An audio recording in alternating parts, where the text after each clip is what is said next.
ஆரோக்கியம். ஐயா, கண் திருஷ்டி பற்றி சொல்லுங்க, நீங்க அதுக்கு வழி சொல்லுங்கள். கண் திருஷ்டினா என்ன? கண் திருஷ்டின்னா இது ஒரு விஞ்ஞானம் தான். கண் திருஷ்டிங்கிறது ஒரு விஞ்ஞானம் தான்.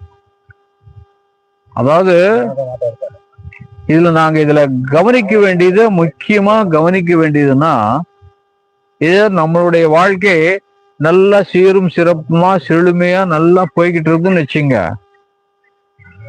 இந்த செழுமையும் சீரும் சிறப்புமா இல்லாத ஒருத்தன் நம்மளை பார்த்தான்னு வச்சுங்களேன், நம்மளுடைய நிறுவனத்தையோ நம்மளுடைய வியாபாரத்தையோ தொழில் செய்யற இடத்தையோ பார்ப்பாங்க.